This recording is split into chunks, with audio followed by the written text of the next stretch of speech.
Las curvas están presentes en la vida cotidiana de toda persona, a cada paso, en cada lugar. Quizá usted no le está prestando atención, pero las curvas están ahí. Cuando uno hace un regalo, cuando emprende un viaje, o cuando festeja la victoria de su equipo favorito. Las curvas están ahí. Lo que hay que hacer es saber buscarlas.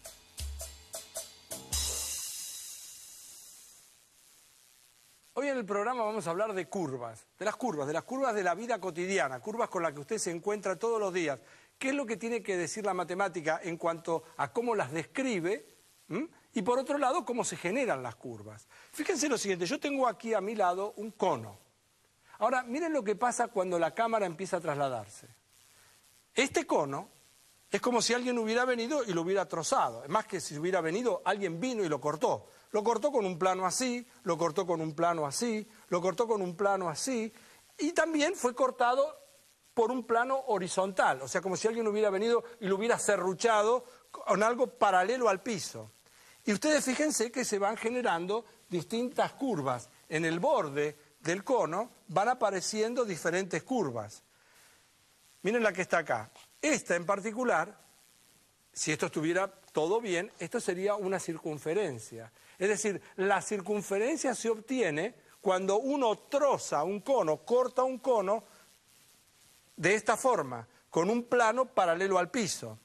Ahora, todas las curvas que se obtienen a través de trozar un cono con distintos planos, todas esas se llaman cónicas. Y la circunferencia, como ustedes ven, no va a ser la única. Va a depender cómo uno hace el corte. Acompáñenme. Si uno quisiera dibujar un círculo, podría hacerlo con un compás. Aunque si uno no tiene un compás, también se puede arreglar. Lo que puede hacer es clavar un clavo en una madera y rodearlo con un hilo cerrado. Y en la otra punta poner un lápiz. Lo que tiene que hacer después es tensar el hilo y hacer correr el lápiz. La figura que queda descrita va a ser un círculo. Y esto se produce porque, por definición, cualquier punto de la circunferencia que bordea el círculo está a la misma distancia del centro de ese círculo, al que se conoce como foco.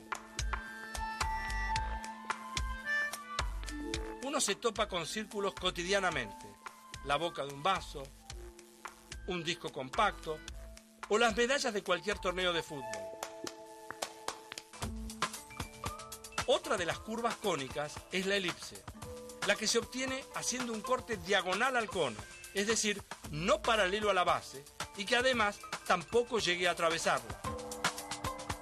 Ya que uno tiene las herramientas a mano, agreguemos otro clavo a la madera que utilizamos recién para dibujar el círculo. No es necesaria ninguna distancia en particular, simplemente que el hilo cerrado nos quede lo suficientemente holgado. Cuando uno repite el método anterior, el mismo que usó para el círculo, pero ahora con dos clavos o dos focos, lo que queda dibujada es una elipse. En realidad, cualquier círculo visto de costado es una elipse. Más aún, una circunferencia es un caso particular de una elipse. Y también es elíptica la órbita que describe la Tierra al girar alrededor del Sol, o la de la Luna alrededor de la Tierra. Si uno quiere obtener una parábola, también tiene que realizar un corte diagonal a la base del cono y paralelo al borde. Pero, a diferencia del de la elipse, esta vez el corte debe alcanzar también a la base del cono. Los puentes colgantes, como el Golden Gate de San Francisco, por ejemplo, describen parábolas. Y para entender cómo se forman, hay que tener dos referencias. Una es la recta base llamada directriz y la otra, el ya conocido foco.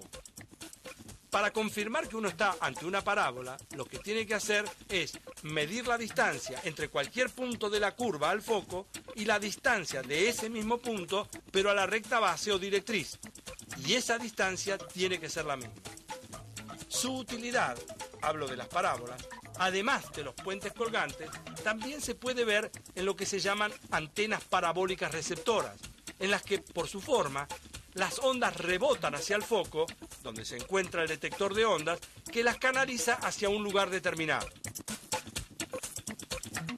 La trayectoria que describe una pelota que pica es también una parábola. Para obtener una hipérbola es necesario inclinar aún más el ángulo de corte y enfrentar dos conos en espejo unidos por la punta. Si el corte atraviesa los dos conos, las curvas que describen esos cortes son hipérbolas. Estas curvas son más difíciles de identificar, pero si uno observa bien, las tiene en la luz proyectada por un velador. Como ustedes se imaginan, hay infinitas curvas, infinitos tipos de curvas. Lo que voy a hacer ahora es presentar otras curvas, pero ninguna de ellas va a ser una cónica. O sea, ninguna de ellas va a tener la característica de lo que hemos visto hasta acá. Vamos a presentar algunas que reciben el nombre de catenaria, la tractriz y la cicloide. Insisto, ninguna de ellas es cónica, pero las tres tienen características particulares. La catenaria es la curva que se dibuja si uno sostiene una cadena de sus extremos y la somete a la acción de la gravedad. El tendido de cables que uno observa al costado de una ruta o la soga para colgar la ropa en la terraza son ejemplos de catenaria. Se forma por efecto de la gravedad. El arquitecto catalán Antoni Gaudí se valió de curvas catenarias invertidas en sus obras, ya que son las que soportan mejor el peso.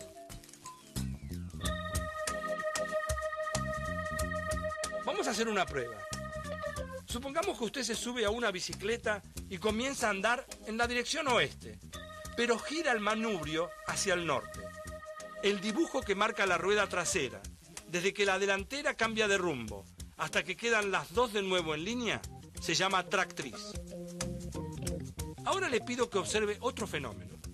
Si yo le preguntara cuál es la curva que describe el pico de la rueda a medida que la bicicleta va avanzando, usted quizás se va a ver tentado en decirme que es una circunferencia. Sin embargo, la curva que se puede observar es esta otra, que se llama cicloide. Y hemos visto entonces algunas de las curvas más famosas, la circunferencia, la elipse, la hipérbola, la parábola, la catenaria, la tractriz, la cicloide, son algunas de las curvas más famosas. Por supuesto, curvas hay infinitas, algunas de tan repetidas se han hecho famosas. Y ahora seguimos en el programa así.